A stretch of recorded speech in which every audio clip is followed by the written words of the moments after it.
Pronto, boa tarde a todos. Já estamos gravando aqui a nossa terceira aula e nós paramos aí, só para deixar claro para a gente, no item de número 39, né?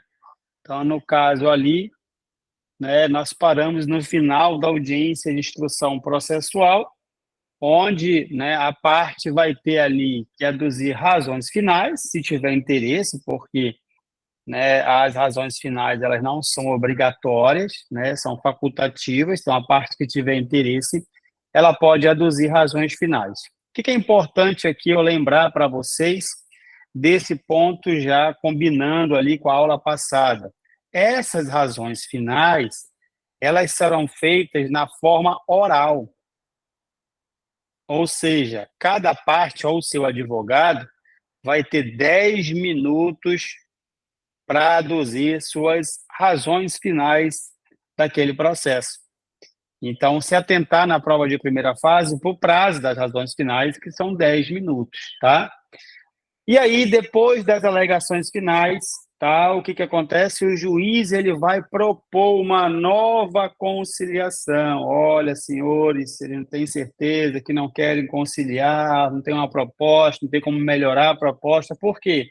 Essa renovação de proposta de conciliação no rito ordinário, ela é obrigatória, né? Porque está na lei, no artigo 850. E aí sim, depois das alegações finais, né, se a parte não conciliar, o juiz vai partir para sentença.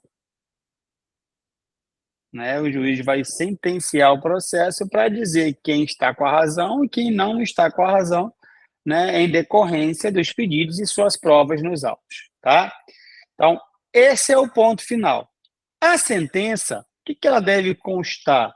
As três principais partes, que são o relatório, né, a fundamentação e o pedido, o desfechamento, né, o dispositivo que nós chamamos. Então, relatório, fundamentação e o dispositivo, que é a conclusão do juiz.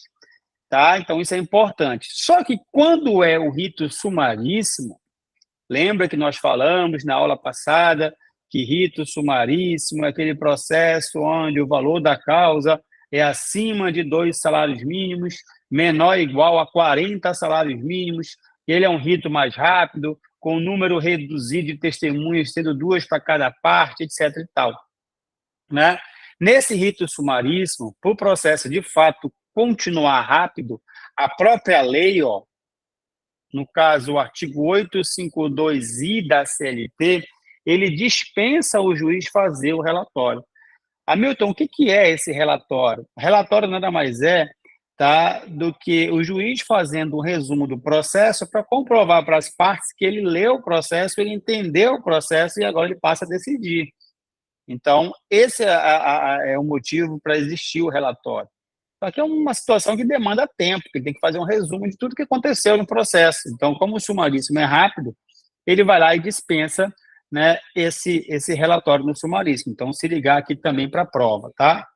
Ó, em sentença, o juiz decidirá o mérito nos limites propostos, né, pelas partes, sendo-lhe proibido, ó, vedado, conhecer de questões não suscitadas a cujo respeito a lei exige iniciativa da parte. Isso está no artigo 141, que ele é combinado com o artigo 492 do CPC. O que está sendo vedado aqui? Está sendo vedado, meus amigos, as sentenças citra, né, petita, extra petita ou ultra petita. O que é uma sentença citra petita? É quando o juiz deixa de apreciar um pedido feito pelo autor ou um pedido feito pelo réu. O que é uma sentença extrapetita? Sentença extrapetita é quando o juiz julga pedido que não está no processo e ele não poderia conhecer de ofício. Então, veja, se eu estou pedindo só hora extra, o juiz no processo entendeu que, além das horas extras, a parte não teve direito ao intervalo para refeição, ele não pode condenar se a parte não pedir o intervalo para refeição. Porque se ele acrescentar esse pleito, por mais que ele tenha percebido no processo que o empregado não tinha um intervalo para refeição, como a parte não pediu, ele está proferindo uma sentença extra petita, um pedido que não foi feito. Então, citra petita é deixar de julgar, certo? Extra petita é julgar algo que não foi pedido no processo, e o ultra petita é julgar algo que foi pedido no processo, mas muito mais além, né, aquém do que eu pedi. Então, se eu pedir 10, o juiz não pode me dar 20. Ele fica limitado, adstrito ao que foi pedido. Então, se eu pedir 50 mil de dano, ele não pode dar 500 mil de danos. Ele fica limitado ao meu pedido, tá? Então, isso é muito importante para o processo, certo? Só que com a chegada do processo, né, da reforma trabalhista do ano de 2017, o TST passou a entender que o valor da causa não precisa ser exato, ele pode ser um valor estimado, né? Então, precisa só estar liquidado, mas não precisa estar a liquidação com valores exatos. Então, a liquidação por mera estimativa de valores, hoje, ela é válida no processo de trabalho. Mas aí, eu vou abrir a nossa primeira lousa digital e aí eu vou colocar para vocês o entendimento do TST que vem muito em prova. Qual é o entendimento do TST que vem muito em prova? Então, vamos lá. TST, né, ele entende que não é extra petita. Tá? O que não é extra petita? O primeiro é a súmula 211 do TST. Bom, o que é essa súmula 211 do TST? Por mais que eu não tenha pedido na minha petição inicial a atualização dos pleitos, né, por mais que o juiz não tenha falado disso na sentença, na hora de chegar à liquidação lá do artigo 879 da CLT, vai ser incluído a atualização monetária, por mais que eu não tenha pedido. Lembra vocês que a atualização monetária hoje, na verdade, desde dezembro de 2020, ela já é pela Selic. E a atualização monetária pela Selic, ela já é composta de juros. Então, não dá para você pedir atualização monetária mais juros. Você pede só atualização monetária pela Selic e já tem juros. Se você acrescentar os juros de 1% ao mês, como era antigamente, vai ficar juros sobre juros, tá? Então, a súmula 211, ela vinha muito na prova de vocês. Como estava meio batida, eles esqueceram um pouco. Então, recapitulando o entendimento dessa súmula. Por mais que eu não peça na petição inicial, por mais que eu não peça, né, que o juiz não fale nada na contestação, na sentença, desculpa, né, quando for liquidar o meu processo lá na época, né, do artigo 879 da CLT, que pode ser feito por arbitramento, por artigos ou por cálculo, vai aparecer a atualização monetária e isso não é, né, um julgamento extra petita, ok? A outra situação, por ordem aqui de súmula, é a súmula 293 do TST, que ela trata do agente insalubre. Também já apareceu bastante em provas de primeira fase e de segunda fase, então decorem isso.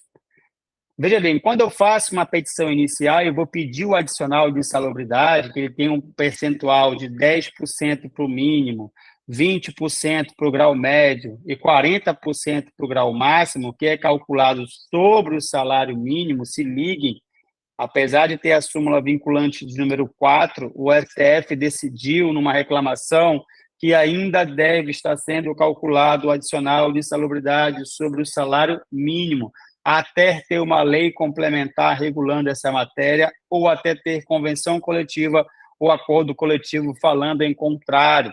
Se não tiver, o cálculo de 10 ou 20 ou 40 continua sobre o salário mínimo, questão importante para a prova de primeira e segunda fase, tá? Então, quando eu faço esse pedido de insalubridade, eu preciso indicar o agente agressor. Olha, estou pedindo insalubridade porque o meu ambiente de trabalho era muito quente. Só que a gente sabe que a insalubridade por calor ela pode ocorrer, só que não é qualquer calor. Tem que estar acima dos limites de tolerância previstos na norma regulamentada do Ministério do Trabalho e Emprego. Então, eu coloquei lá que era calor e, de fato, o perito atestou que era calor, mas que estava dentro dos limites de tolerância. Logo, não tem a insalubridade. Então, nesse primeiro momento, eu iria perder o meu processo de insalubridade. Mas se o perito, na hora de aferir o calor, verificou que o local de trabalho tinha um ruído excessivo, por mais que eu não fale nada na minha petição inicial sobre ruído, apenas sobre o calor, o juiz vai deferir o meu pedido de insalubridade, condenando a empresa a pagar de acordo com o percentual achado, né, pelo perito no laudo pericial. Então, isso não é um julgamento extra petita, a mudança de causa de pedir para agente insalubre, ainda que não mencionado esse agente insalubre na petição inicial. Então, outra súmula importante para a prova. E a terceira e última é a súmula 396 do TST, que essa súmula 396 tem a ver com estabilidade, né? Tem a ver com estabilidade. O que significa isso? Certo? O que significa isso? Significa o seguinte, tá? Imagina que o empregado estável foi mandado embora do emprego. O que ele vai fazer? Ele vai ajuizar uma petição inicial e, dentro dessa petição inicial, ele vai fazer um pedido de reintegração. Só que se ele não pedir uma liminar, o juiz não vai poder deferir esse pedido de imediato. E muitas vezes não é pedido liminar. Então, quando o processo transitar em julgado, por mais que o empregado ganhe a ação, provavelmente o juiz não vai deferir a reintegração. Mas por que, Hamilton? Porque como o processo demorou bastante, já esgotou o prazo da estabilidade do empregado. E aí, quando for fazer a execução, a cumprimento de sentença, o juiz vai converter de ofício, né, essa estabilidade em indenização substitutiva. Então, o que acontece? O juiz converte a estabilidade em indenização substitutiva dessa estabilidade. Hamilton, me dá um caso para esclarecer melhor. Vamos lá, imagina que a empresa demitiu a mulher grávida. Vocês sabem melhor que eu que a empresa, salvo por justa causa, não poderia ter demitido a mulher grávida. Então, como ela demitiu a mulher grávida, ela vai entrar com uma ação judicial, né? Essa moça vai entrar com uma ação judicial pedindo para reintegrar. Primeiro ponto, qual é o período de estabilidade da grávida? Segundo o artigo 10, inciso 2 do ADCT, é da confirmação da gravidez, então ficou grávida até 5 meses após o parto. Então, no momento que ela engravidou, até 5 meses após o parto, ela tem estabilidade. Demitiu logo no primeiro mês, entrei com a ação. O processo foi demorando, porque teve audiência, e aí, né, a empresa perdeu em sentença e recorreu, perdeu no TRT, recorreu de novo para Brasília, perdeu no RR, entrou com embargo de divergência, perdeu novamente, inventou uma tese constitucional, entrou com recurso extraordinário, foi trancado, ela entrou com agravo de instrumento, depois de algum tempo analisaram esse agravo de instrumento e disseram que, né, a empresa tinha que perder realmente. Então, veja bem, do início do processo até o término desse processo, demorou, com certeza, um bom tempo. E esse bom tempo vai se estender muito além da estabilidade. Então, quando for voltar o processo, baixar para a vara do trabalho para começar a fase executória, o que acontece? O juiz não vai mais poder determinar a reintegração. Por que o juiz não vai mais poder determinar a reintegração? Porque já se esgotou o prazo da estabilidade. Mas quem foi que errou? Foi o empregado ou foi a empregada ou foi o empregador? Foi o empregador, porque demitiu a mulher grávida. Então, veja, o TST entende que, por mais que não tenha pedido, mas se já esgotou no curso do processo o prazo estabilitário, o que vai acontecer? Vai acontecer, né, que o juiz vai converter essa estabilidade em indenização substitutiva. Então, não precisa de pedido nesse caso. Então, coloquei para vocês 3 situações que vêm bastante em prova. Quem está resolvendo questões anteriores do exame da ordem deve ter se deparado, com certeza, com essas 3 súmulas já nas questões, mais de uma vez. Tá? Então, muito cuidado com esse tema. Não é extra petita o entendimento da súmula 211 do TST, o entendimento da súmula 293 também do TST e, por último, da súmula 396. Hamilton, só uma observação. Isso é só para gestante? Não, não é. Foi só o exemplo que eu dei da gestante. A súmula 396 ela se aplica para qualquer tipo de estabilidade. Tá? Ela se aplica para qualquer tipo de estabilidade. Beleza? Então, vamos lá voltar para o nosso material para a gente ir prosseguindo, tá? Bom, 41 aqui para... Está quase no finalzinho do nosso material. A ata de audiência será pelo juiz juntado no processo, no prazo improrrogável de 48 horas, contado da audiência de julgamento. Quando não juntada essa ata de audiência em 48 horas, o prazo para o juiz, né, juntar, não tem, ele vai só juntar, mas ele vai ter que obrigar, vai ser obrigado a notificar a parte, porque essa parte terá que apresentar um recurso e vai ser da data que ele receber a notificação dessa sentença. Então, veja bem, quando o juiz sentencia, ele tem 48 horas para juntar essa ata de sentença, que é uma ata de audiência no processo. Se ele não juntar nesse prazo de 48 horas, ele vai ser obrigado, ele não tem um prazo específico, ele pode sofrer sanções administrativas, mas no processo judicial não vai ter muito problema para a parte, nem para o juiz, né?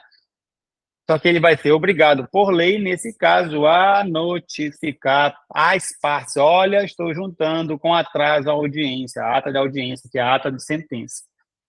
Se ele não fizer isso, tem uma nulidade processual. Porque só daí que vai começar a transcorrer o prazo de 8 dias para você apresentar o recurso ordinário dessa sentença ou o embargo de declaração no prazo de 5 dias, se você achar pertinente.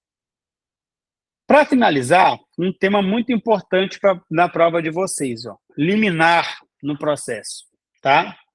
Bom, aqui eu vou dividir em 2 situações. Eu vou começar pelo item 43, depois eu volto para o item 42.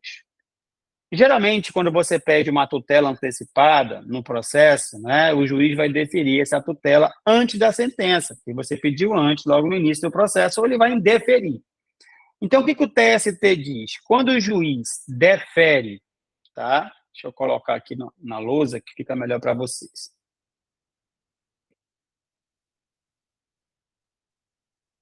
Liminar. Quando o juiz defere, ou quando o juiz indefere,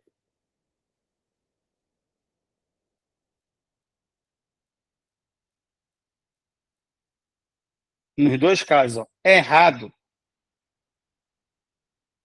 como isso aqui é antes da sentença,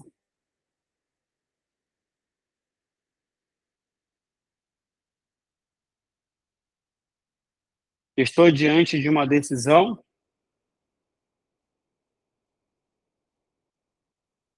interlocutória.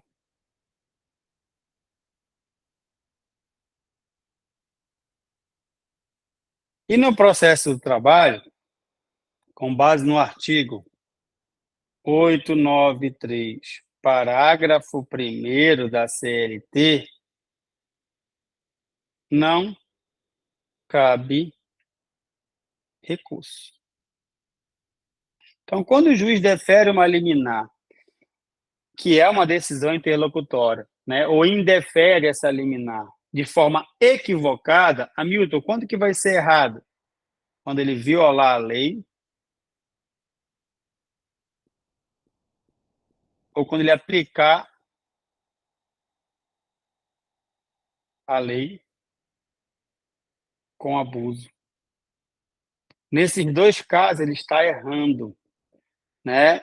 Violou a legislação, foi contra a lei, ou aplicou a lei né, de forma correta, mas foi abusivo, foi excessivo, você tem uma decisão interlocutória que você pode apresentar no caso, ó,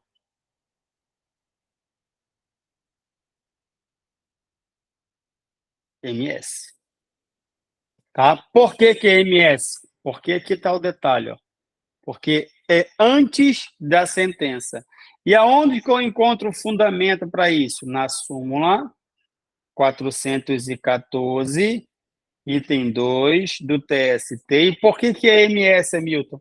Porque não cabe recurso de imediato de decisão interlocutória, salvo as exceções que nós já vimos algumas na aula passada. Então, veja bem, professor, me dá um exemplo. Imagina que o juiz, né, indefira a reintegração liminarmente da empregada gestante porque ele entendeu que a empresa não tinha conhecimento dessa gravidez. O juiz errou, porque a lei não exige que o empregador tenha conhecimento. Tanto é verdade que, se você pegar a súmula 244 do TST, no item 1, ela vai dizer que pouco importa o conhecimento do empregador sobre esse tema. Basta a mulher estar grávida pela testabilidade. Nem ela mesma precisa saber, quanto mais o empregador. Então, se ele indefere o teu pedido de reintegração liminar com base nesses fundamentos, o juiz violou a lei. Por que ele violou a lei? Porque a lei não exige, né, que o empregador tenha conhecimento da estabilidade. Então, nesse caso, tá, você está diante de uma decisão interlocutória, que é o indeferimento de uma liminar, e você vai entrar com mandado de segurança. Hamilton, me dá um outro exemplo. Bom, o cipeiro tem estabilidade, mas não é todo cipeiro que tem estabilidade. É só os cipeiros que representam o empregado, porque eles são eleitos por escrutínio secreto. Quem representa a empresa é cipeiro, mas não tem estabilidade. Nesse caso, né, eles não são eleitos, eles são indicados pelo próprio empregador, e por ser indicados pelo próprio empregador, tá, eles não têm estabilidade, só quem é eleito. Então, se o juiz, por exemplo, defere uma reintegração liminar de um presidente da CIPA, que não tem estabilidade porque ele é indicado pelo empregador, você vai no MS derrubar aquela liminar porque o juiz deferiu violando a lei. Porque se você pegar a CLT no artigo 164 e 165, ele vai te dizer que só tem estabilidade aquele empregado que é eleito e representa os empregados. Quem é, né, indicado e representa os empregadores não é portador de estabilidade. Então, são esses dois exemplos para configurar aí, para ilustrar para vocês quando que você vai utilizar o MS de liminar deferida ou indeferida, né, antes da sentença. Mas pode acontecer, que aí é o item anterior, né, do nosso material, de o juiz proferir a sentença e veja bem, ó, dentro da sentença, né, ele deferir a liminar. Né? E aí prejudicando o teu cliente. Imagina que ele deferiu a liminar, né? Deferiu a liminar, mandando reintegrar o presidente da CIPA, só que ele fez isso dentro da sentença. Vamos lá. De sentença, cabe RO, que é o recurso ordinário. Só que esse RO, ele não tem, por lei, efeito suspensivo. Então, o que que acontece? Você precisa provocar o efeito suspensivo, tá? E essa provocação não é feita por MS. Então, veja bem, eu tenho uma sentença que, dentro da sentença, o juiz deferiu uma liminar. Dessa sentença, se perguntarem para vocês qual é o recurso que cabe, não é MS, MS nem é recurso. A medida cabível é um recurso ordinário. Só que esse RO ele não tem efeito suspensivo. Qual é o problema? O problema é que ele não vai parar essa liminar. Então, Professor, como é que eu paro essa liminar? Para parar a liminar,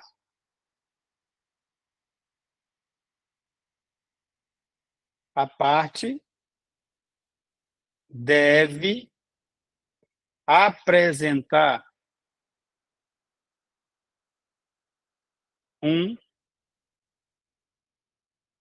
uma peça chamada de requerimento, que vai seguir o trâmite 2029, parágrafo 5º do CPC, né? Então, muito cuidado com isso aí, tá? Então, veja bem, ó, parar essa liminar, a parte deve apresentar uma peça chamada requerimento. Aí eu tenho que entrar com o RO mesmo assim, o RO é no prazo de 8 dias. Tem que entrar com o RO. E o requerimento, ele não tem prazo, mas quanto mais rápido, melhor, porque você vai conseguir derrubar aquela liminar por outra liminar, né, no TRT. Então, veja bem, para você não errar na prova. Liminar errada antes da sentença, MS. Liminar errada dentro da sentença, recurso ordinário, mas para dar efeito suspensivo a esse recurso ordinário, você vai apresentar, né, um requerimento, né, naquele processo. Beleza? Esse requerimento nada mais é do que um pedido de liminar para antecipar os efeitos do teu recurso ordinário. Só que tu não tem como esperar 4, 5, 6, 1 ano, 2 anos de julgamento do RO. Tu precisa que ele seja deferido agora, aqueles efeitos liminares. Mas como é o nome da peça que já é perguntado na prova de vocês, ó? Requerimento. E aí, isso aí você vai encontrar no item 1, né? Item 1 da súmula 414 do TST. Então, como o recurso não tem efeito suspensivo, você pode provocar o efeito suspensivo através de que peça? Requerimento. Professor, se eu entrar com requerimento e não entrei com RO, o requerimento perde o efeito, porque ele é uma peça acessória. Ele tem que ter o RO para poder se sustentar. Você até pode entrar com requerimento antes do RO, para conseguir direto a liminar. Já fiz isso várias vezes. Só que tu tens 8 dias úteis para entrar com RO. Se tu conseguiu eliminar no requerimento e não entrou com RO, aquele requerimento vai perder o objeto e você vai perder a liminar. Então, muito cuidado com isso, tá? Então, com essa explicação, a gente encerra o material 1, tá? E essas duas, né, esses dois itens, o 42 e o 43, já vieram muito em prova. Então, de novo, se eu estou estudando e resolvendo questões, é bem provável que você vai achar facilmente questões com esse conteúdo. Então, se liguem para não errar na prova, tá? Hamilton, como é que eu estudo para a prova da OAB? Fácil. É cansativo, mas é fácil, não tem mistério. É você assistir às aulas e você resolver uma quantidade boa de questões. Mas não é resolver por resolver, é resolver. Depois você confere se acertou, se errou, por qual motivo que errou, aonde está o dispositivo daquela questão, se é uma súmula, se é uma OJ, né, se é um artigo da lei, da Constituição, de uma lei espaço, então tu tem que estudar. Por quê? É ideal você estudar também por questões, porque a FGV é a banca campeã de repetir questões. Então, é bem provável que a questão que você respondeu estudando durante a sua preparação, ela venha muito parecida na sua prova. Tá? Então, por isso que eu tenho que resolver muitas questões. Como é que eu vou resolver muitas questões? Eu sempre indico para os alunos o livro Revisaço, da Juspodium, de questões da OAB. Ah, mas o Revisar não está vendendo. E aí eu te aconselho a ir para aqueles, né, sites de questões online. O que eu mais gosto é o que concurso, mas tem o Tec Concurso também, né? Aí isso te ajuda bastante. Se você está estudando sem resolver questões, é bem provável que nessa prova você não vai passar, porque você está estudando errado, tá? Então você precisa estudar questões. Combinado? Então vamos lá. Deixa eu autorizar aqui quem está entrando agora. Vamos pegar o nosso material 2, né, que é sobre competência da Justiça do Trabalho. Bom, eu andei estudando esses dias as provas de vocês e verifiquei que no ano de 2023 não veio nenhuma questão sobre competência. No ano de 2022 veio, mas 2023 não veio questões sobre competência na primeira fase. Na segunda fase sempre vem. Se você for advogado reclamado, então aí que vem mesmo, né? Aí que vem mesmo, tá? Mas vamos lá. Competência. Quando eu falo de competência, deixa eu abrir uma lousa aqui para vocês. Deixa eu fechar esse material aqui para não confundir. Quando eu falo de competência, o que a gente precisa estudar? Eu já falei algo para vocês na aula passada, né? Quando eu falo de competência,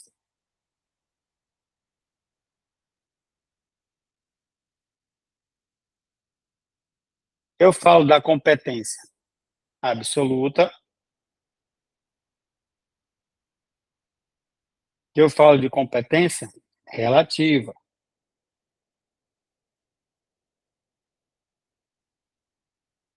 Competência absoluta, eu tenho pessoa, em razão da pessoa, eu tenho razão da matéria e eu tenho razão da função, também conhecido como hierarquia. Então, quando eu falo em razão da pessoa, geralmente esses dois é o que mais vem na prova de vocês. Você vai encontrar no artigo que a gente vai estudar agora, 114 da CF, mais artigo 652 da CLT. Então, esses dois artigos vocês precisam estudar. Mas tem também a competência relativa, que ela se divide em duas, que é sobre o valor da causa e sobre o lugar. O valor da causa não se aplica no processo de trabalho, porque nós somos divididos por ritos. O juiz é o mesmo. O que vai mudar vai ser o rito, se é um rito especial, sumário, sumaríssimo, ordinário. Mas o juiz é o mesmo, diferente do cível, e depender do valor da causa, você vai para o juizado, que é outro juiz, ou vai para o fórum cível, tá? Quando eu falo em razão do lugar, o território, aonde eu vou ajuizar a minha ação, aí você vai estudar o que nós já estudamos em aulas passadas, é o artigo 651 da CLT, que foi o tema que mais veio na prova de vocês da primeira fase, eu já comentei, foram 7 vezes até onde eu contei, sobre aquele esqueminha de recorribilidade de decisão interlocutória, tá? Porque o juiz acolhe a exceção de competência em razão do lugar. Eu expliquei isso na aula passada para vocês. Tá? Na aula de recursos, eles tornam a explicar novamente. Então, veja bem, quando eu falo aqui de lugar, o 651 me traz uma regra. Qual é a regra?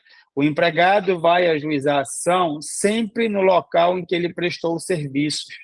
Essa é a regra geral. A empresa quer ajuizar uma ação contra o empregado, local em que ele prestou o serviço. Ela tem uma cláusula no contrato de eleição de foro. Essa cláusula é nula, é inválida, porque sempre ela tem que respeitar o 651 da CLT, ou seja, toda ação trabalhista, a regra geral, tem que ser ajuizada no local em que o empregado prestou serviço. Por que lá, Milton? Porque é lá onde vai estar praticamente as provas daquele empregado, para facilitar o acesso dele ao judiciário. Então, por isso que a lei privilegiou a regra, como regra geral, o local da prestação de serviço. Quando eu falo de competência absoluta, eu falo de matéria de ordem pública. Quando eu falo de competência relativa, eu falo matéria de ordem de interesse privado, interesse das partes. Então, quando eu falo matéria de ordem pública, o juiz pode, de ofício, conhecer. Quando eu falo relativa, não pode, questão de prova, conhecer de ofício. Precisa, né, de arguição da parte. Se a parte não arguir, o juiz de incompetente torna-se o quê? Competente. Já na competência absoluta, Se a parte não arguir, o tribunal ou o juiz do trabalho, de ofício, pode, epa, estamos diante de uma incompetência absoluta, eles podem arguir de ofício. Tá? Então, basicamente, para você entender esse primeiro cenário, é isso. Competência absoluta ou relativa. Absoluta, matéria de ordem pública, relativa, matéria de ordem privada. Absoluta pode ser conhecida de ofício em qualquer tempo e grau de jurisdição. Significa o quê? Vara do Trabalho e TRT. Não pode ser alegada pela primeira vez no TST, por quê? Porque o recurso que é analisado pelo TST é o recurso de revista. E o recurso de revista só vai para o TST se você discutiu as matérias antes, que chama-se pré-questionamento. Então, se a matéria nunca foi discutida antes, tu não tem como alegar no recurso de revista. Tá? Competência relativa. Se você não alegou no momento oportuno, aquele juiz de incompetente passa a ser competente e a vida que segue. Beleza? Então, cuidado com isso. Vamos lá para o nosso material para destrinchar isso agora.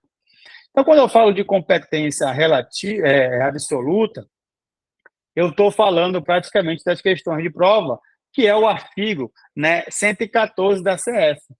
Ah, então, Hamilton, é muito fácil. Eu vou ler o 114, está tudo resolvido para a minha prova. Não, não é bem assim. Porque o STF, juntamente com o TST, diversas vezes se meteram julgando a constitucionalidade ou a interpretação conforme a Constituição de vários temas. Então, por exemplo, começando aqui, como já veio na prova de segunda fase, muitas vezes isso. O que já veio na minha prova de segunda fase? Deixa eu botar minha canetinha aqui que ela não está pegando.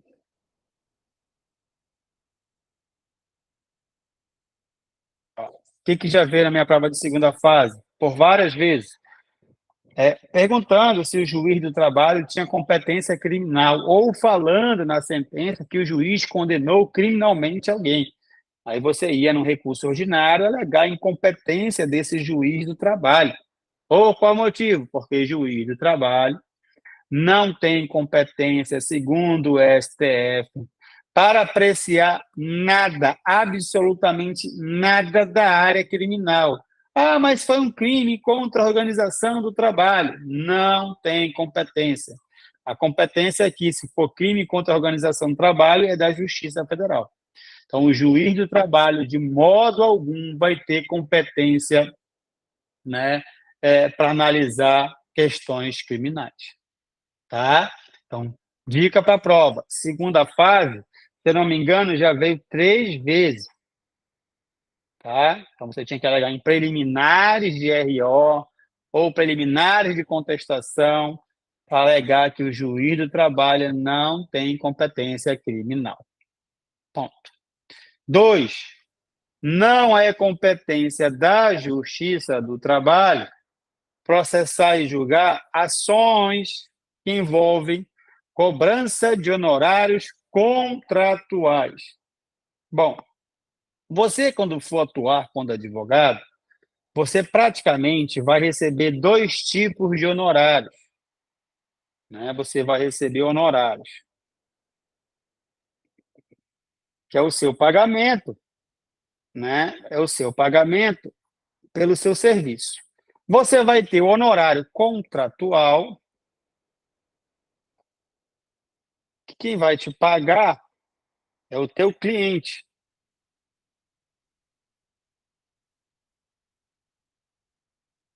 E você vai ter honorários de sucumbência. Quem vai te pagar é o adversário do teu cliente.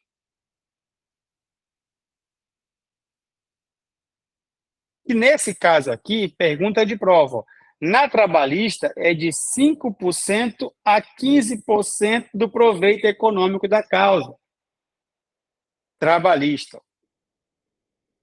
Na cível, é de 10% a 20% do proveito econômico da causa.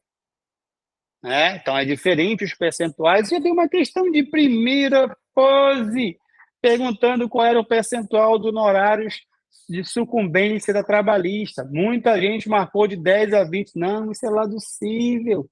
O nosso é 5 a 15.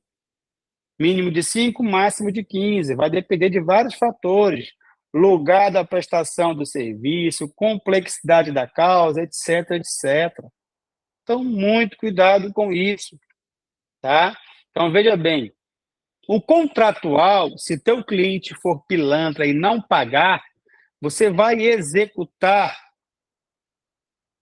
na cível e não na trabalhista. Inclusive, esse é o entendimento do STJ, é o entendimento do TST. Então, por exemplo, eu tive um caso que eu atuei pela uma empresa reclamada, fazendo lá defesas na execução, que eu cobrei 2.000 para analisar o processo, aí o cara deu ok, eu cobrei 30.000 para fazer as defesas e cobrei 5% do proveito econômico dele. Eu consegui reduzir uma execução de 2 milhões e cento e poucos mil para esses cento e poucos mil. Então, reduzi 2 milhões de reais. Então, esse cara tinha um bom dinheiro para me pagar, cento e poucos mil com atualização, quase 200 mil de honorários. Ele ficou me enrolando por um ano, não me pagava, não me pagava, não me pagava. Aí eu falei, cara, eu tenho que ajuizar uma ação. Onde que eu fui ajuizar? Lá no Fórum Civil, pelo valor da causa, não podia ser ajuizado. Então, fui para o Fórum Civil. E aí, ajuizei a ação, e lá ele me pagou, fez um acordo, né? E me pagou direitinho. Então, veja bem, aonde que eu executei um processo que eu ganhei? Lá na Cível, tá? Agora, se fosse honorário de sucumbência, eu ia executar onde? Executar dentro do processo trabalhista. Executar dentro do processo trabalhista, tá? Executar dentro do processo trabalhista. Maravilha? Então, muito cuidado com isso. Isso é importante para a prova de vocês, tá? Lembrando, quem vai fazer, né? Quem vai não, vocês todos vão fazer prova de ética, né? O que acontece? O proveito econômico que o advogado pode ter não pode superar 50% do proveito econômico do cliente.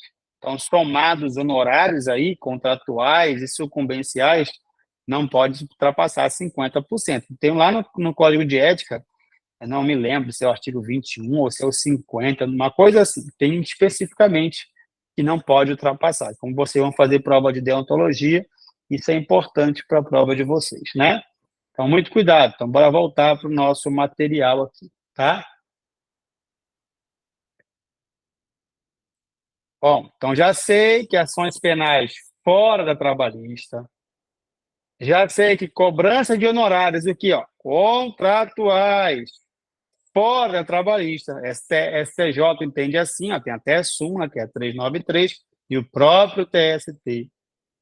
Veja bem, ó, a ação solicitando, ó, complemento de aposentadoria paga por entidade de previdência privada. Quando eu falo de complemento de aposentadoria, isso é um tema muito importante. Por quê? Porque o empregado que recebe bem de uma empresa, 20, 30, 40, 50 mil reais ou mais, quando ele se aposentar pelo INSS, seja por idade, seja por tempo de contribuição, etc., ele vai receber o teto do INSS, que não chega nem a 10 mil reais, estava 7 mil e pouco. Então, como é que um cara que estava acostumado a receber 50 mil por mês vai viver com 7 mil e poucos reais, 7.500 e pouco, tá? Deve ter aumentado agora no início do ano, com o aumento do salário mínimo, sempre aumenta lá a previdência. Então, veja bem, não tem como esse cara sobreviver com isso, né? Então, para isso, o que criaram a previdência privada. Aí, quando eu crio a previdência complementar privada, vamos botar aqui, previdência complementar, tá? Eu tenho que ver aqui, ó, se ela é paga diretamente pelo empregador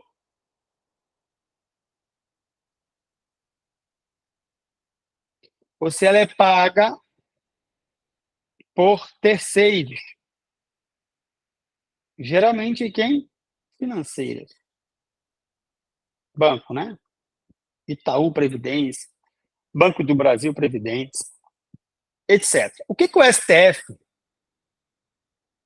lá em 2013, decidiu sobre isso?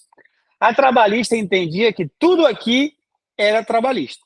Só que o STF falou, é negativo, presta atenção, aqui não. Aqui tem uma divisão. Primeiro, né, vamos ter, obrigado, primeiro vamos ter, né, se for pago diretamente pelo empregador, continua na Justiça do Trabalho. Ponto. Mas se for pago por terceiros, primeira fase da OAB é uma questão. Ou seja, se for o Itaú que está pagando para o cara, né? Ó, é uma relação de consumo.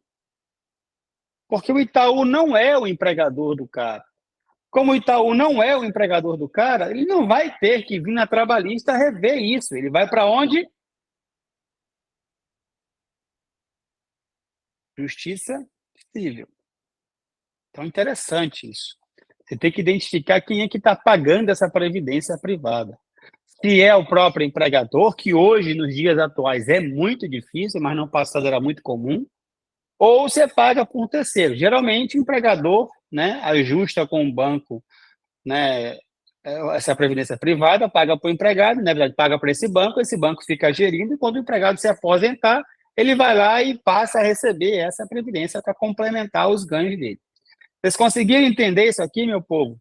Então, me dá um ok aí, que é para a gente continuar, né, com a nossa aula de competência. Decorem isso, quem é o órgão pagador, se é o próprio empregador ou se é um terceiro. Se for um empregador, pode vir na Justiça do Trabalho. Se for um terceiro, você vai para a civil, porque é uma relação de consumo.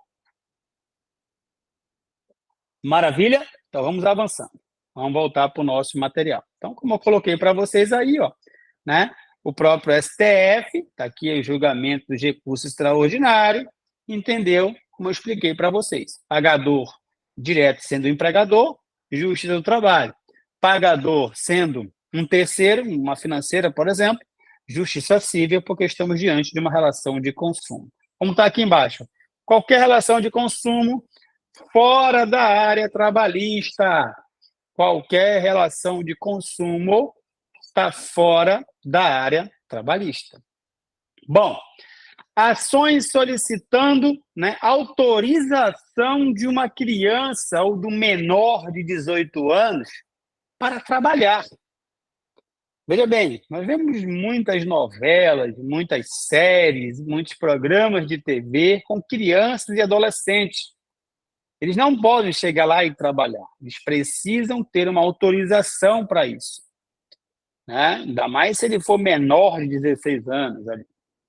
Então, veja bem, a nossa Constituição Federal, se você for pegar no artigo 7º, acho que é o inciso 33, ele vai dizer que é proibido qualquer trabalho. Decorem isso porque é questão de prova. Proibido qualquer trabalho do menor de 14 anos.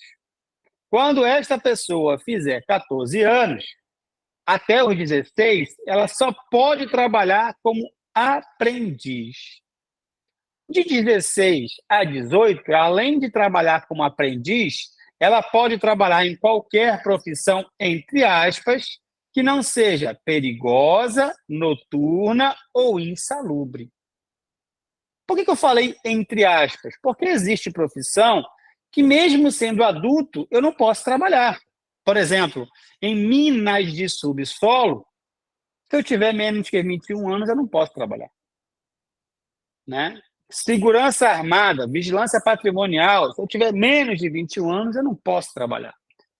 Tá? Então, vamos voltar para o caso do menor aqui. Então, imagina que uma criança, né, de 16 anos, 14 anos, vamos colocar aqui, 13 anos, quer participar de uma novela. Cara, a mãe dessa criança, o responsável legal, vai precisar de uma autorização judicial, de um parecer do MP. Para onde que eu vou correr atrás disso? Não é trabalhista? Não. O STF já pacificou o assunto, se não me engano, em 2018, matou a questão.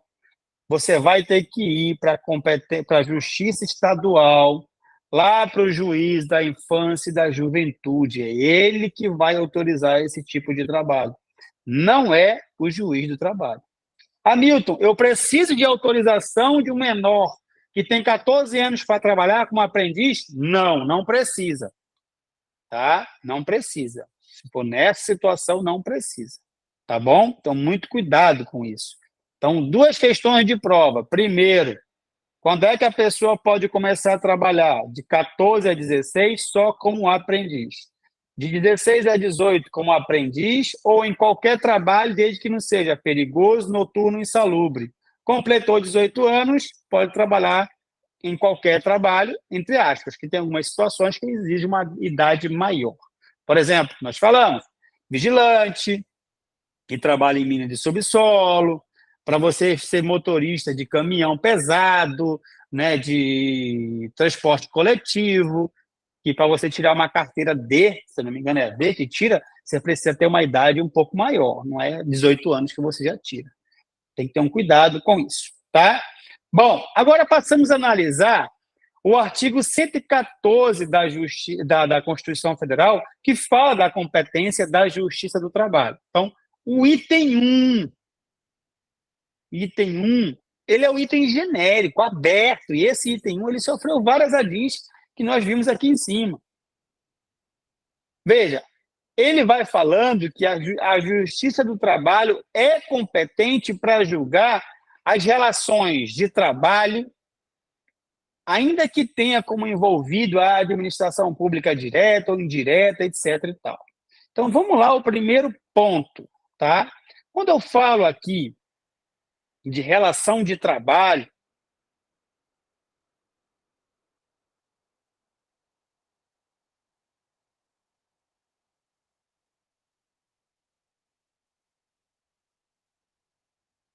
dentro da relação de trabalho, eu tenho uma espécie,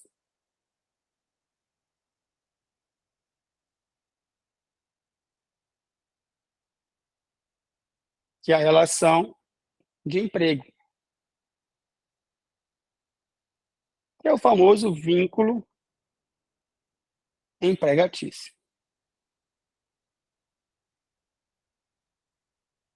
né? O famoso vínculo empregatício. Como assim, Hamilton? Quando que uma pessoa tem vínculo empregatício? Quando que uma pessoa tem vínculo empregatício? Ó, o artigo 2º mais o artigo 3º, ambos da CLT, ele vem determinar para a gente que para a pessoa ter um vínculo de emprego, ela precisa obedecer 2, 3, 4, 5 elementos. Ou seja, para ter vínculo de emprego, isso aqui, ó, referente ao empregado, tá?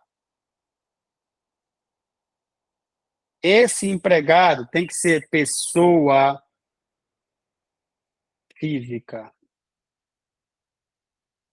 tá? Pessoa física. Vou colocar um asterístico para tal da pejotização. Que essa pejotização, o STF vem decidindo diversas vezes que, se não for fraude trabalhista iminente, ela é válida. Professor, me dá um exemplo de fraude e não fraude.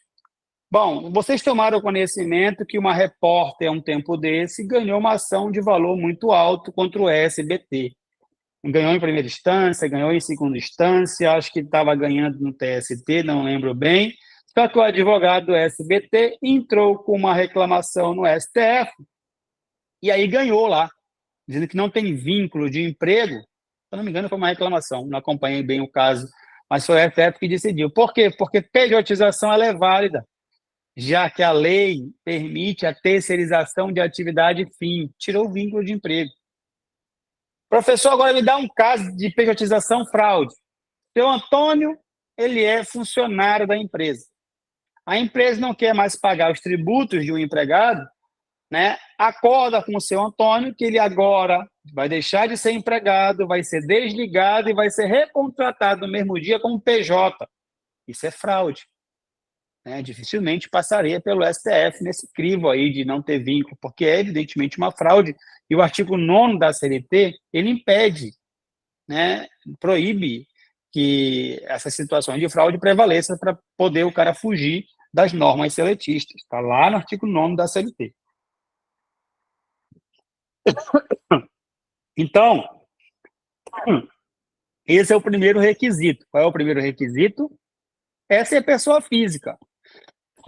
Segundo requisito, e a pessoalidade. O que é pessoalidade?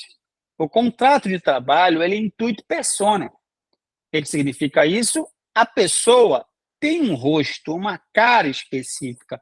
Quando eu contrato aquele empregado, eu contratei aquele empregado. Ele não pode, regra geral, se fazer substituir por um colega de trabalho, pelo irmão, pelo tio, pelo pai, porque eu não estou afim de trabalhar, não, tem que ser ele. Tanto é verdade que quando a pessoa morre, esse empregado morre, nós temos o fim do contrato de trabalho pelo fator morte. Porque o contrato de trabalho ele é pessoal. Não acontece isso com a empresa, porque a empresa, temos a sucessão trabalhista com a venda da empresa. Tá? Então, cuidado, pessoalidade em relação ao empregado. Temos ainda o trabalho não eventual. Então, o trabalho não eventual é aquele inserido dentro dos fins do empreendimento. É um empregado importante para a empresa, ele não está lá para um evento esporádico, ele está lá contratado para prestar os seus serviços sem tempo determinado. Só que aqui não há necessidade de ele frequentar a empresa 2, 3, 4 vezes na semana. O que vai depender é a realidade do contrato e ele mesmo trabalhando uma vez por semana pode ter vínculo.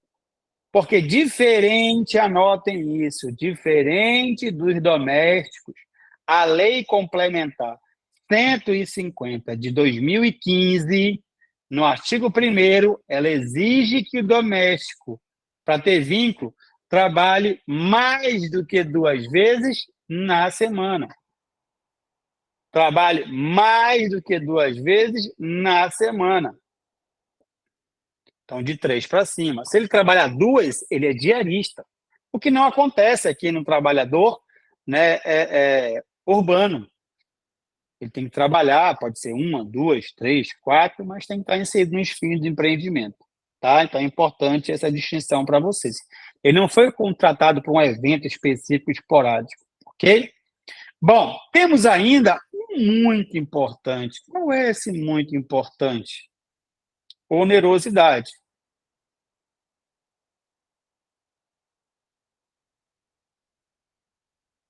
O empregado foi contratado porque ele quer se manter com esse emprego, ele quer se sustentar, ele quer sustentar a sua família. Então, ele está almejando dinheiro. Não é um trabalho voluntário, é um trabalho oneroso, em que ele quer dinheiro. Né? Então, o salário é a contraprestação pelo trabalho exercido na empresa. Então, um trabalho oneroso. E, por último, é a subordinação. E aqui nós temos a subordinação clássica, que é a jurídica. Né? Subordinação jurídica. O que significa isso, subordinação jurídica? É que o empregado ele obedece às ordens da empresa, bate ponto, é punido pelo empregador, tem que usar uniforme, crachá, né? Se não for trabalhar, pega falta. Então, está inserido na cadeia produtiva ali, obedecendo ordens do empregador. Não vou entrar nesse ponto de subordinação algoritmo, de trabalhador do Uber 99, etc. e tal, porque isso não está pacífico. Tem jurisprudência dizendo que tem vínculo por algoritmo, que não tem vínculo. Tem, né, o governo ficou de regulamentar isso. Até então, o governo estava tendencioso a discutir que os motoristas de aplicativo eram seletistas, sem vínculo de emprego. Mas hoje eu já vi alguns blogs, né, saindo aí, inclusive em alguns Instagram, que bancada do governo volta atrás e não quer mais que motorista de aplicativo, né, sejam seletistas, vão ser autônomos. Então não está nada pacífico, tá? Então, se perguntarem algo de certeza na prova de vocês, vai ser pelo tradicional, subordinação jurídica, batia pontos, dava uniforme, né, era punido, ia para cumprir as ordens, indo para reunião, etc e tal. Então, é isso que ele vai querer, tá? E esse último aqui, eu vou grifar ele de amarelo. Ele, de fato, é o que diferencia o empregado de um autônomo.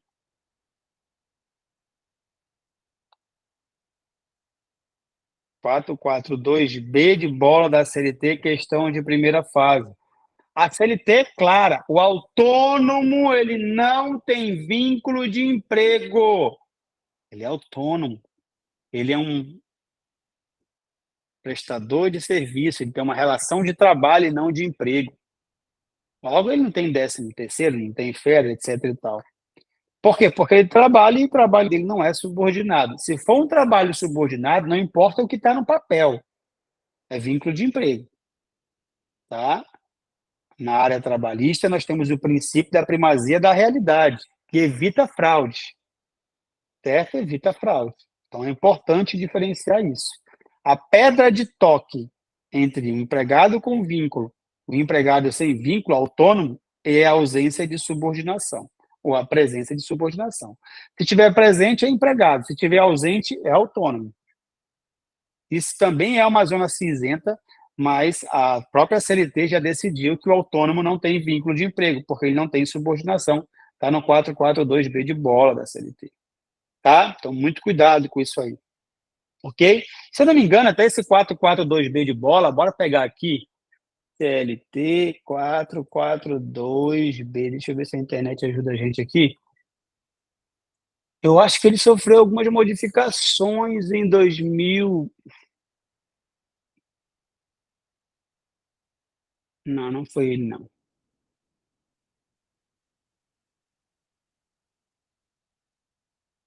Eu vou botar para vocês aqui na nossa lousa digital o conteúdo dele. Deixa eu ver se eu consigo colar para vocês aqui.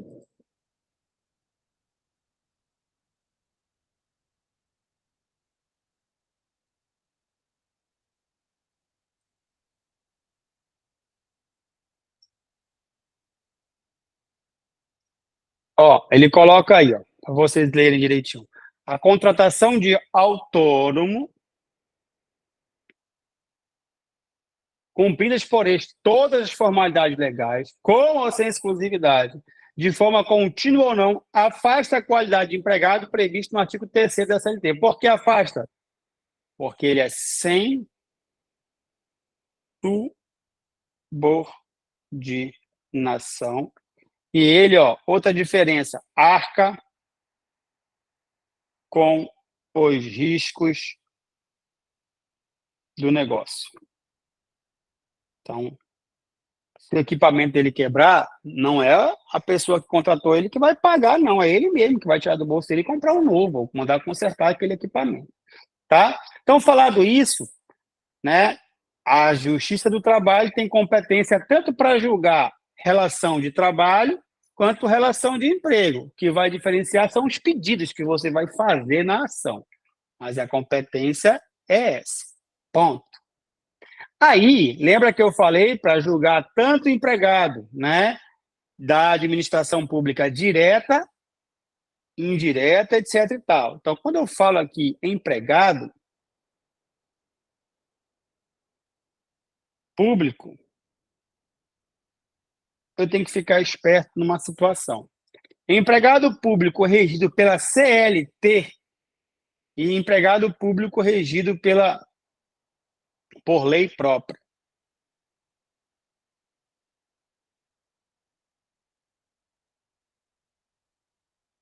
Vamos lá.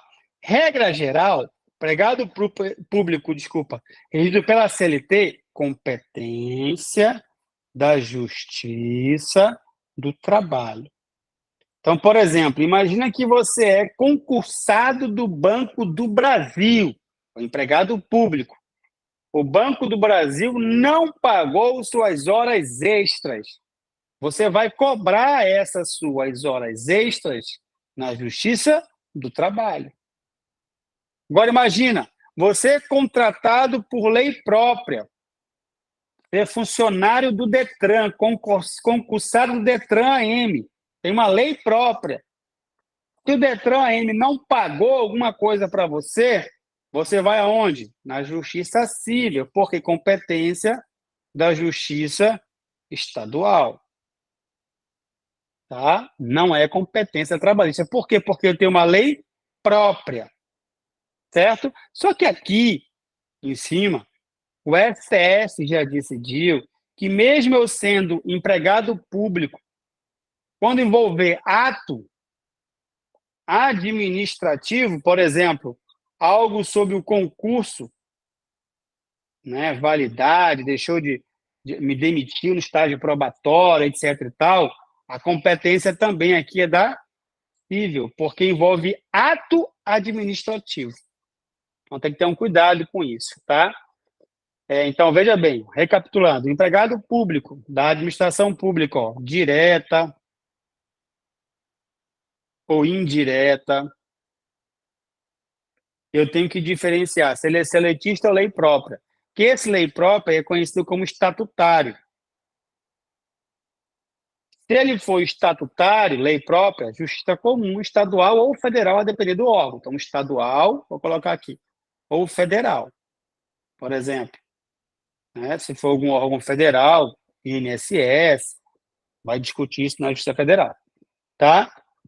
Mas se ele for um empregado público concursado, regido por CLT, não tem lei própria, a competência é da Justiça do Trabalho, a não ser que ele está discutindo algum ato administrativo do concurso dele, que aí a competência é da civil. Maravilha? Então, ok, se vocês conseguirem entender, para a gente voltar lá para o nosso material. Beleza, Jairo?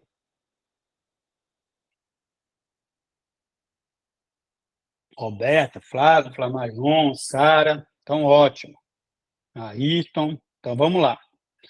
Vamos voltar para o nosso material aqui. Então, veja bem, primeiro item aqui, ó, né, você já viu que é competência da trabalhista, relação de trabalho ou de emprego, né, com exceção ali, né, da administração pública direta, autárquica e fundacional, quando for estatutário. Beleza? Item 2, né? Item 2, ó. A Justiça do Trabalho, ela tem competência para processar e julgar trabalhador que processa ente de direito público externo. Aqui tem uma questão interessante, né? Aqui tem uma questão interessante. Qual é a questão interessante, gente? É a imunidade de jurisdição. Então, veja bem, o que o STF já decidiu? Imagina uma embaixada do Japão, aqui no Amazonas, aqui em Manaus. Contratou funcionário, um motorista. O cara trabalhou durante 5 anos, não recebeu os seus direitos trabalhistas e foi mandado embora. Pergunta: a embaixada do Japão pode ser processada e julgada na Justiça do Trabalho? Pode, porque a imunidade dela, nesse caso, é só para penhora de bens. Por quê? Como ela praticou atos de gestão e não atos de império, o STF já disse que ela pode ser processada e julgada assim no Brasil, porque atos de gestão não envolve tipicamente um ato administrativo, que é o ato de império. Então, nesse caso, ela vai ser processada e julgada na área trabalhista, porque é um empregado.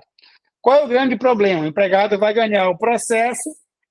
Quando ganhou o processo, né, a execução fica um pouco prejudicada, porque os bens afetados não podem ser penhorados pela Justiça do Trabalho pela imunidade. Aí vai ser, né, processado e julgado por carta, né, no caso aí, ó, rogatória, que vai para outro país, na combinação ali de justiça, de interação das justiças, né, dos países, para poder ter a execução. Nunca vi na prática dar certo isso. Mas é isso que diz os livros e é isso que diz a jurisprudência. Tá? Então, em direito público externo, diz que ele possui imunidade de jurisdição, ó, somente na fase de execução para os bens afetados, tá? Bom, mas nós temos uma OJ 416 que ela fala, ó, de organismos ou organizações ou organismos internacionais. Professor, como exemplo, aí temos OIT, Organização Internacional do Trabalho. Ela goza de imunidade absoluta, ó, nem inicia, zero para começar na trabalhista, né? Então, imunidade absoluta de jurisdição, quando não é qualquer situação, tem que estar amparados por norma de direito internacional, e não é só isso, tem que essa norma estar incorporada no ordenamento jurídico brasileiro. Tem que obedecer aquelas regras ditas pelo Código de Processo Civil, né, aprovação, se eu não me engano, não sei por quem, acho que é STJ, não lembro bem, que faz tempo que eu não estudo isso, mas tem todo esse regulamento para ser feito. Tá? Aí, não lhe aplicando o direito consuetudinário relativo à natureza dos atos praticados. A exceção fica por conta dela mesma, exceto quando é que ela vai ser processada no Brasil, prevalecerá a jurisdição brasileira se, na hipótese, ela renunciar expressamente à cláusula de imunidade de jurisdição. Não, eu não quero essa cláusula, eu quero processado e julgado no Brasil mesmo. Né? Que às vezes até é uma boa, que demora demais, né? A mão da justiça brasileira não é tão pesada quanto a justiça estrangeira, então aí até é melhor para ela, né? Então vamos lá, falando aqui ainda de relação de emprego e relação de trabalho. Nós falamos aqui dos servidores públicos na nossa lousa. Então, né, se for relacionado a causas a ser instauradas entre servidores públicos e o poder público, quando vinculados por típica relação de ordem estatutária, que estatutária tem lei própria, né? Ou de caráter jurídico administrativo, ou seja, que possuem lei própria, não regidos pela CLT. O STF já disse que, nesse caso, a competência será da federal ou da estadual. Tá? Também, a Justiça do Trabalho não tem competência para julgar causas que sejam instauradas entre servidores temporários e o poder público. Mesma coisa, como esse servidor temporário, ele possui lei própria. Né? Tem uma lei própria autorizando aquele temporário. Mas como assim, Hamilton? Veja bem, não sei se vocês estão resolvendo questões, quem não estiver resolvendo a partir de hoje tem que resolver exaustivamente questões, tá? Vocês vão se deparar com uma questão muito engraçada, e por 2 vezes ela já apareceu, que é o prefeito de Tribobó do Oeste contratou coveiros para a sua cidade. Veja bem, quando você lê a redação da questão, você vai encontrar que não tem lei autorizando a contratação. O prefeito fez contrato temporário, né, de trabalho ali, prazo determinado de 1 ano. Contrato seletista. E ele até pergunta, olha, Milton, vou até colocar aqui, porque isso é questão de prova, né? O prefeito, isso aí vale para governador, para qualquer um, prefeito contratou, tem lei, por contrato, por prazo determinado. Quem que ele contratou? Coveiros. Né? Para quê? Para trabalhar no cemitério da cidade. 1 ano o contrato. Acabou esse 1 ano. O que ele tem direito? Essa é a pergunta de prova. Veja que vai ensinar trabalhista e pergunta quais são os direitos. Ele só vai ter 2 direitos. Por que ele só vai ter 2 direitos? São os dias trabalhados, reconhecido como saldo de salário, né? E também vai ter direito ao FGTS, 8% sem multa. Mas por que ele não tem férias? Por que ele não tem 13º? Por que ele não tem aviso prévio? Porque ele tem multa do FGTS, nada disso, porque ele está contratado de forma irregular. Porque pelo artigo 37, inciso 2 da CF, só pode ser contratado, né, pela administração pública quem foi concursado, regra geral. Então, eles não foram concursados, eles burlaram o 37. E aí, quem diz isso para a gente, os direitos, é a súmula 363 do TST. Ele só tem esses dois direitos. Já veio duas vezes na prova, foi o mesmo prefeito, mesma cidade, Tribobó do Oeste. Uma prova você tinha que marcar que era o saldo de salário, na outra, como ele já tinha recebido saldo de salário, tinha que marcar que ele tinha direito ao FGTS. Veja como as questões se repetem. Isso aqui é primeira fase, contratação irregular da administração pública. Inclusive, o gestor até responde. Se você pegar o mesmo 37, o parágrafo 2º da CF, ele vai dizer lá que vai ter crime por parte do gestor público que contratar sem concurso público, né? Levar isso como regra. Então, muito cuidado com isso na prova de vocês, tá? Muito cuidado mesmo. Entenderam? Tema de prova, hein? Duas questões aí. Podemos avançar? Dá um ok aí que a gente vai avançando. Jairo, Ayrton, Roberto, beleza. Então, vamos lá. Voltando para cá, então. Próximo item, né, Sônia? Próximo item, ele fala das ações de greve, tá? Então, veja bem. Greve. O que eu quero que vocês façam? Greve, né, ficou um tema bem conhecido durante a pandemia, até um pouco antes da pandemia. Então, greve, tá? Então, para relembrar para vocês, a greve ela é um direito constitucional. Na CF, no artigo 9º, tá? Ele permite que a parte faça a greve. Mas, primeiro detalhe, se você ler com atenção isso, quem é que pode fazer greve? Somente o empregado. O empregador não pode fazer greve. Aí, esse artigo precisava de uma lei complementar. Aí veio a lei 7783 de 89, que é a lei de greve. A lei de greve já veio várias vezes na prova de vocês. Ela regulamenta o artigo 9º da CF. Quem pode fazer greve, quem não pode, como é que deve ser a greve, como é que deve ser a comunicação de greve. Então, veja bem, nessa lei, ele fala, regra geral, a comunicação antes de parar de greve é 48 horas e você avisa o empregador. Mas essa comunicação pode ser de 72 horas no caso de atividades especiais, que essas atividades especiais está no artigo 10 dessa lei e é um rol taxativo. E aqui você vai comunicar tanto o empregador,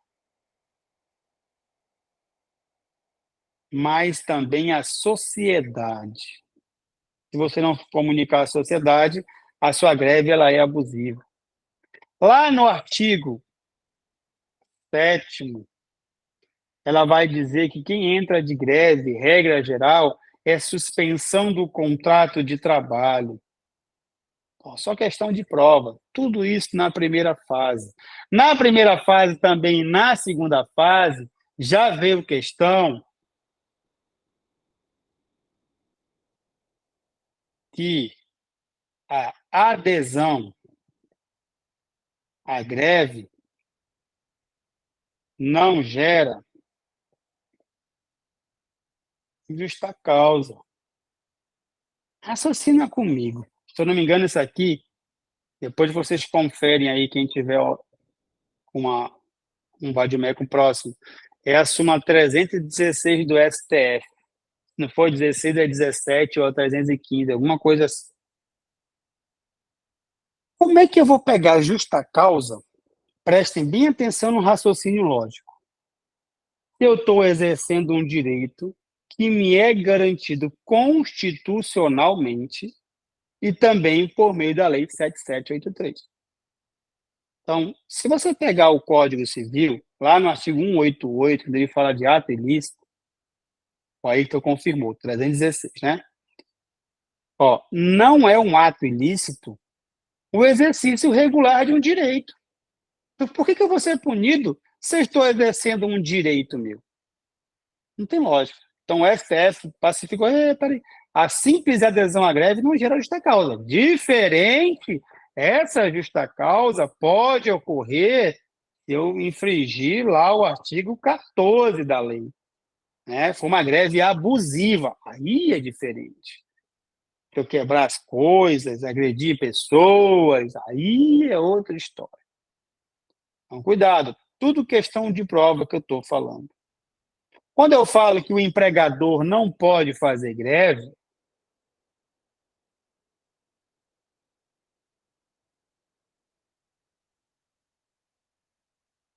porque o artigo 17 dessa lei me proíbe, que chama de lockout. O empregador não pode fazer greve. Se ele faz, é interrupção no contrato de trabalho.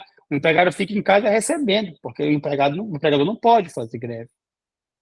Então, muito cuidado com isso, tá? Muito cuidado.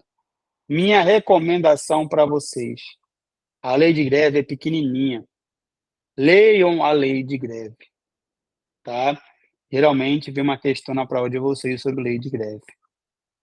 Certo? Faça uma leitura com calma, use o marca-texto, grifa bonitinho que é importante, esses artigos que eu mencionei aqui, etc e tal. Tá? Para finalizar a greve aqui, não é uma questão de direito do trabalho, mas aparece ou na prova de constitucional ou na prova de direito administrativo, que vocês fazem prova sobre isso. Se você pegar o artigo 37 da CF, ele vai te dizer que o servidor público, em algum dos seus incisos, aí eu não recordo de cabeça, ele pode fazer greve. Mas o que está faltando para o servidor público fazer a greve? A lei. Nunca teve a lei para regulamentar a greve do servidor público. Só que greve é um direito fundamental da pessoa e precisa de regulamentação. Então, quando eu não tenho esse direito regulamentado, pergunta de prova, eu posso utilizar um remédio constitucional para sanar esse problema. Me digam aí qual é o remédio que eu posso utilizar. Pergunta de prova.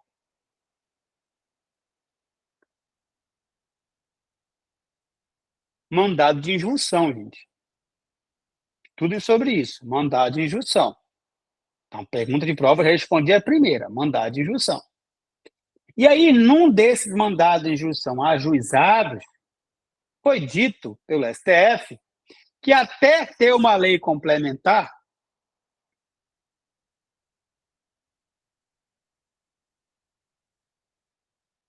até ter a lei, ó, eu vou utilizar qual?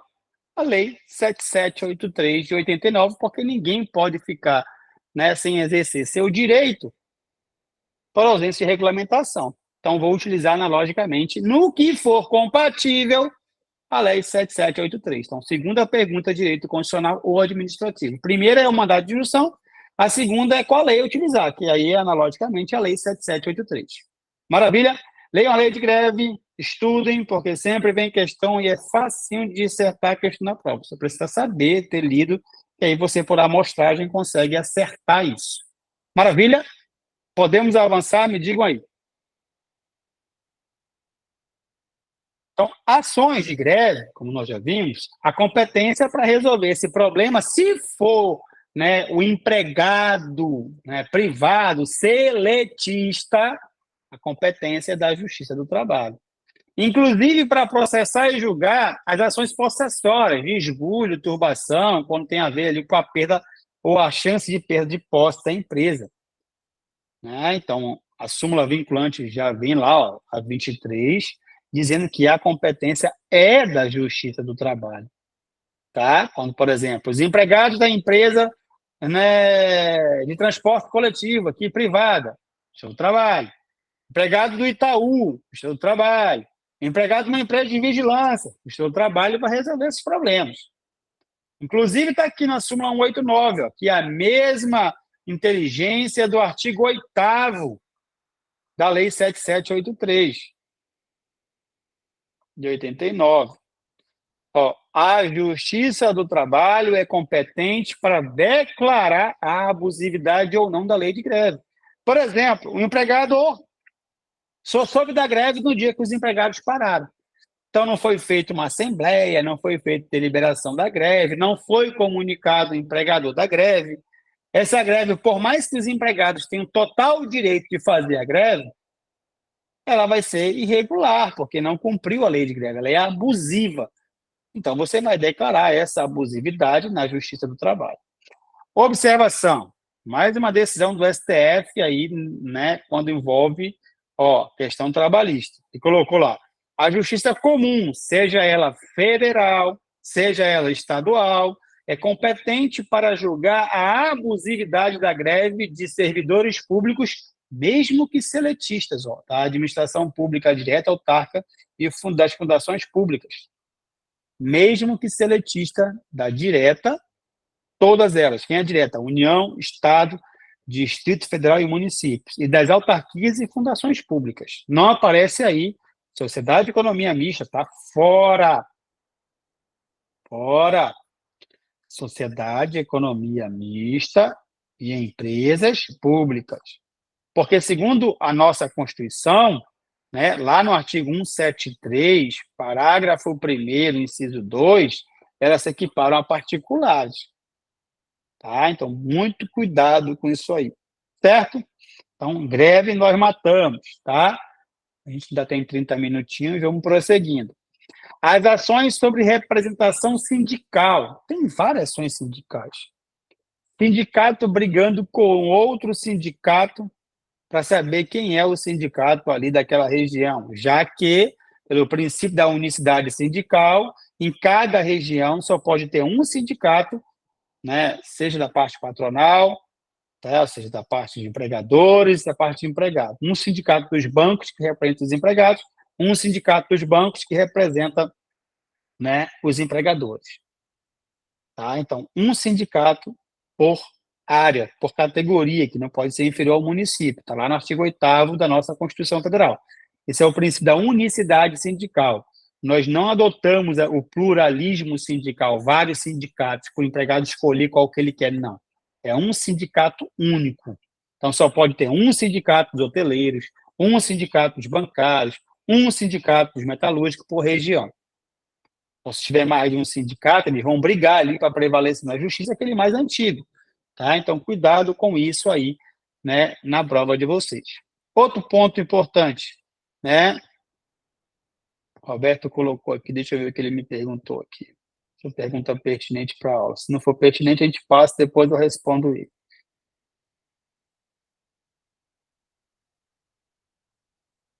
Mesmo descumprindo, Roberto, as normas contratuais, ainda é suspensão do contrato de trabalho.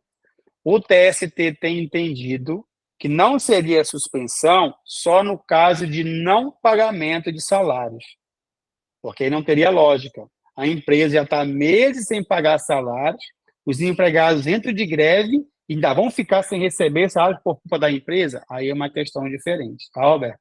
Mas, estão entrando de greve porque não está pagando a cesta básica, não está pagando, né, o FGTS, atrasou mais férias dos empregados, aí não. Mas se for salário, aí complica para a empresa, porque coerência é lógica. Não está pagando o que ela tem que pagar, que é mínimo, que é salário, os caras já vão ficar sem receber salário na greve, aí não tem como aceitar isso, né? Tem decisões do TST nesse sentido, tá bom, meu amigo? Então vamos lá, continuando aqui. Bom, continuando aqui sobre a representação sindical, gente, então vamos lá. Tem ações, né, que também vão ser na trabalhista, quando o sindicato expulsa lá um associado sem motivo justificado, quando o sindicato desconta de um associado, né, valores irregulares, que na verdade quem desconta é a empresa, a pedido do sindicato, e aí vai para ali de tanto a empresa quanto o sindicato, o empregado vai colocar todo mundo aonde? Na Justiça do Trabalho. Também é competência trabalhista quando a empresa não paga a contribuição, né, sindical, por exemplo, e o sindicato ajuiza uma ação contra ela. Isso é até interessante, tá? Quando fala de contribuição sindical, você tem que ter um cuidado muito grande, tá? Então, eu vou até colocar numa lousa aqui para vocês não se enganarem. Então, vamos lá. Como é que está aqui, ó?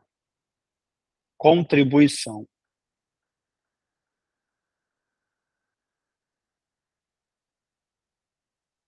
Primeiro aqui, ó. Sindical. Aí eu tenho aqui, ó, confederativa. Aí eu tenho aqui assistencial. Vamos lá. Facultativa, obrigatória para filiados do sindicato,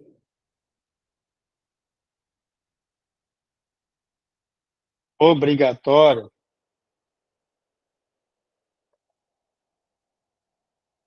a todos, porém, com possibilidade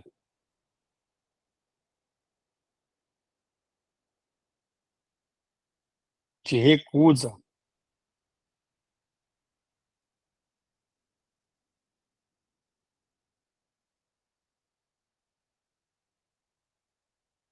Pelo empregado. Ele pode chegar lá e eu não quero pagar isso aí, não. Mas se ele não fizer a recusa, ele está obrigado a pagar, né? Então, veja bem, facultativa. Aí você vai encontrar aqui, ó, fundamento, artigo 579 da CLT. Obrigatório, fundamento,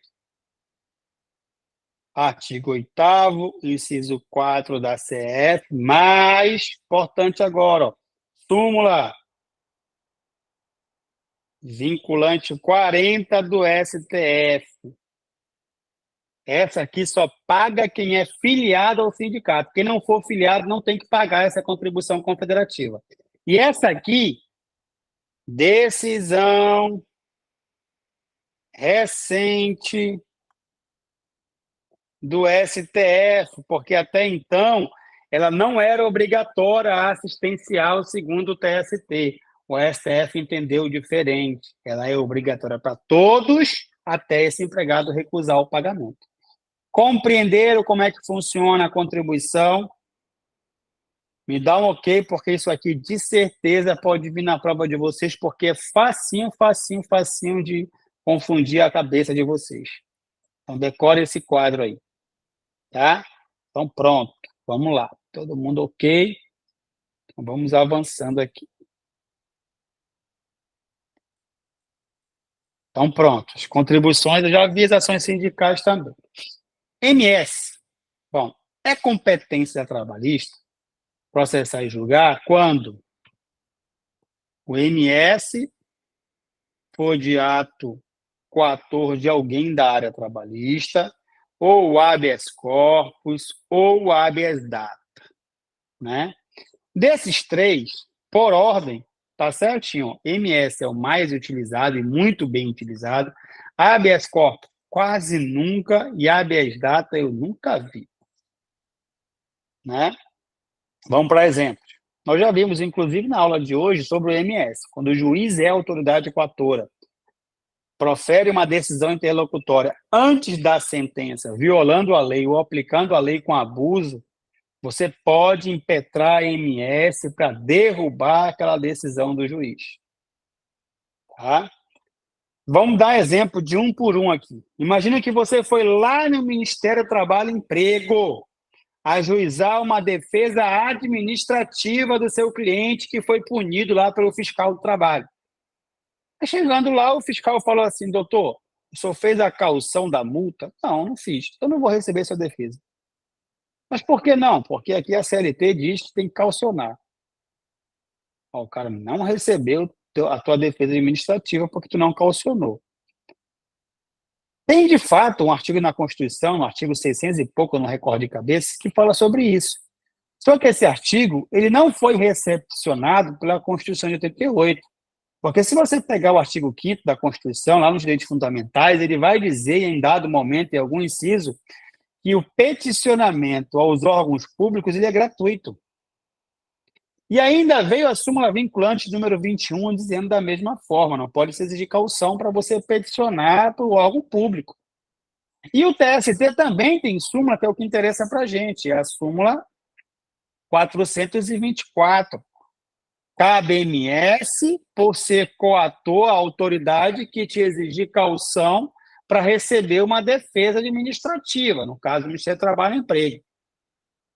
MS vai ser da onde? Ó? Quem é a autoridade coatora? A autoridade coatora, né, é o auditor fiscal. Então, eu vou ajuizar o meu MS aonde? Na Justiça do Trabalho, nesse caso, para uma das varas julgar. Então, veja que eu já sei que é competência trabalhista, porque está aqui na Constituição, no artigo 114, que a gente está estudando no item 4, né? E também já sei qual é o órgão, é o juiz do trabalho que é competente. Então, estou estudando competência material e bem a competência funcional.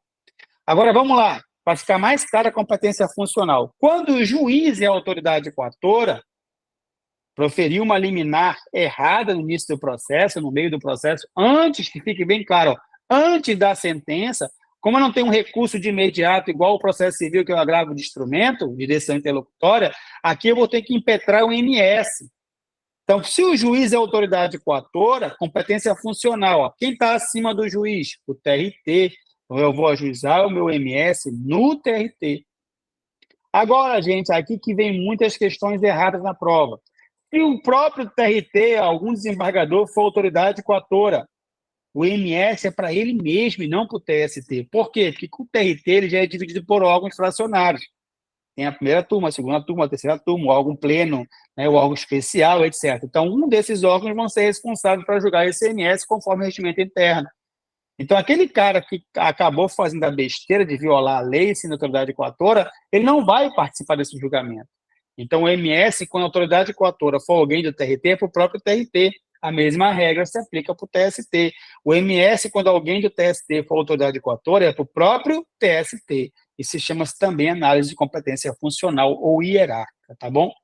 Então, veja bem, MS é muito utilizado na trabalhista, hein? Habeas corpus, né? Ele é utilizado para quando tem uma restrição de liberdade. Então, veja bem, imagina que o juiz do trabalho determinou a prisão do infiel depositário.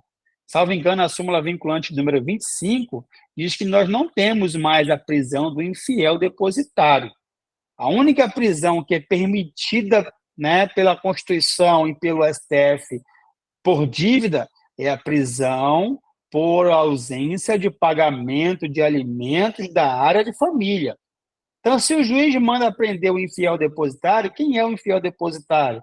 É aquele cara que o oficial de justiça deixou responsável por um bem que ele iria buscar depois. Assina aqui que você é o fiel depositário aqui. Se esse cara esconde o bem, muda de lugar, né, vendeu o bem antes do oficial voltar, de fiel ele passa a ser infiel depositário.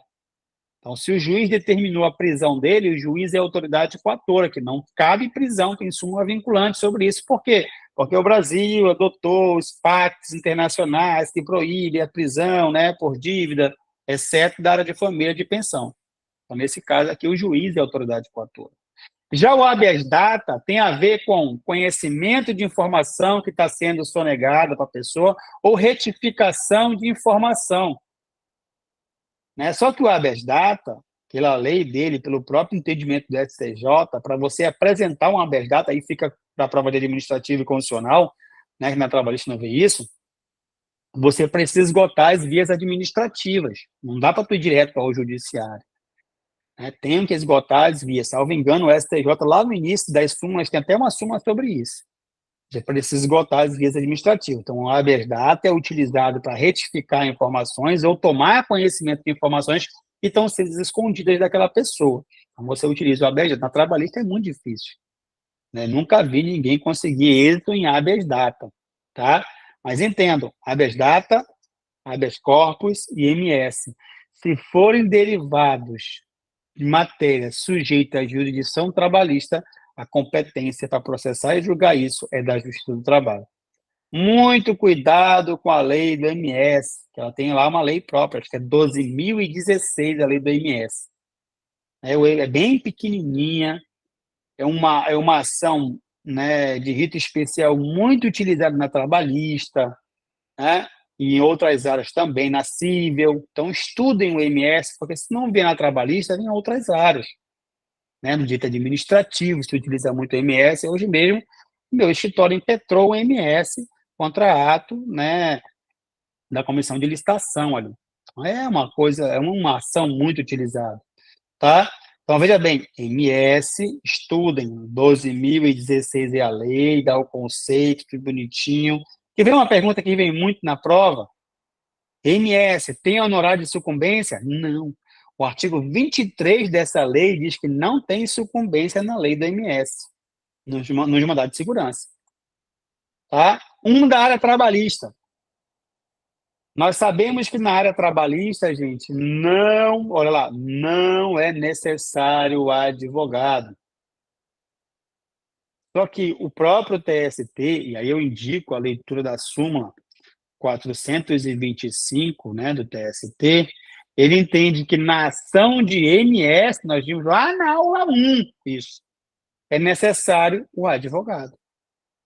Uma pergunta que pode vir na trabalhista sobre o MS, né? Bom, vamos lá para o próximo item para a gente encerrar nossa aula de hoje nessa regrinha aqui, ó. Conflitos de competência. O que é o conflito de competência?